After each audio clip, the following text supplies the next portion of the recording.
By a 7-2 vote, the U.S. Supreme Court has affirmed the constitutionality of the Indian Child Welfare Act, a major victory for tribes across the nation, including here in Oklahoma. With more on the impact that decision will have, particularly on Native children seeking adoption, we're joined now by Jason Doyle. Jason. Rich, in 2021, there were nearly 7,500 children in Oklahoma foster care system. 9.5% of those kids are Native American, which means the Supreme Court's decision requires the state to continue to work with the tribes to find stable homes. We were very thankful when we just all got to say Brown Party is 6. The Brown family reached 6 members, 2 parents and 4 children, thanks to the Indian Child Welfare Act. We are tribal members of the Choctaw Nation.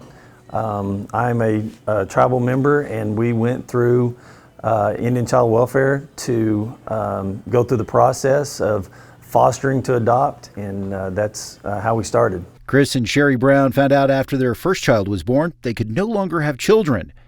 They weren't done growing their family despite that. We were at the point where we weren't going to be able to have any more biological children, and we knew we had been involved in education as our careers, and we had been involved as youth pastors in churches, and so our faith is very important to us, and we wanted to be able to grow our family, and this was going to be the best option for us. Their first adoption was Seth. It took about 3.5 years to complete the adoption process, but when the opportunity came to adopt sisters Adeline and Emmeline, the process took less time. They had been in the foster care system and had been in and out of homes, and then when they were placed in our care, the process was less than a year. 6 months. Yeah.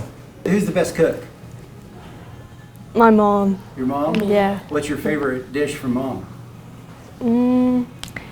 I like spaghetti. Adeline and her sister Emmeline were already living with a foster mom when the Brown family came into the picture. And she told us that we were going to go to a new home, and so we were kind of like unsure. We were kind of scared because we had just gotten used to her, and then we were leaving again, so we were just like, So then we went to go meet them, and we're like, okay. And then finally we went to go live with them, and yeah, before you knew it, we were getting adopted. This family of 6 is glad the U.S. Supreme Court confirmed the Indian Child Welfare Act, which had been in place for more than 40 years. Justice Neil Gorsuch noted in his concurrent opinion in the Holland versus Brackeen case that the tribes have the right to help their own children, saying, quote, "By now, the full picture has come into view, and it's easy to see why ICWA must stand. Under our Constitution, tribes remain independent sovereigns responsible for governing their own affairs. As this court has long recognized, domestic law arrangements fall within tribes' traditional powers of self-governance." In his dissenting opinion, Justice Clarence Thomas believes a child's Indian identity should not factor into foster care and adoption, saying, quote, "Congress ignored the normal limits on the federal government's power and prescribed rules to regulate state child custody proceedings in one circumstance, when the child involved happens to be an Indian. As the majority acknowledges, ICWA often overrides state family law by dictating that state courts place Indian children with Indian caretakers, even if doing so is not in the child's best interest. It imposes heightened standards before removing Indian children from unsafe environments, and it allows tribes to unilaterally enroll Indian children and then intervene in their custody proceedings." Gina South is the Juvenile Division Chief for the Choctaw Nation's Tribal Prosecutor Office and says ICWA is not a racial issue, it's a sovereignty issue. It's important to note that being a person who's a Native person and being a member of a tribe or a citizen of a tribe is a political classification. It's not a racial classification.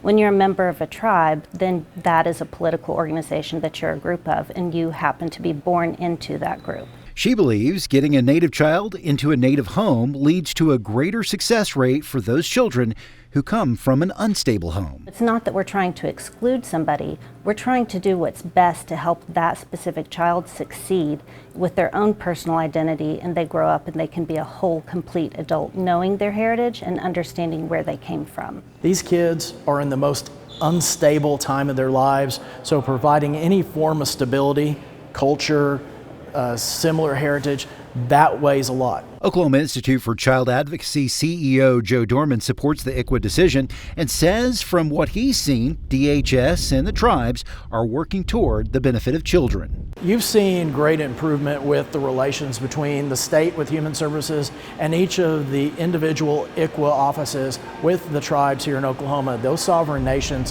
have been working well with state leaders. Halito Chatasia Sa Chafia Adeline. Hello, I'm Choctaw. My name is Adeline. Since being adopted by Chris and Sherry Brown, Adeline has even become a Choctaw princess. See, I didn't want to because I didn't know what it was, but the whole time she was like, I'm going to make you run for it. And I was like, no, because I was too scared. And I knew that they were going to have to speak like the Choctaw language. They were going to have to know all of this. I was like, I don't know any of that. We want them to know everything about their traditions, their culture, their faith. We just want to give them every opportunity to learn as much as they can so that they can pass that on to their kids someday, because we know it's very important. As of May this year, the Choctaw Nation said it had more than 476 children in tribal or state custody. With 52 Choctaw foster families, they're looking for more tribal members willing to open their home.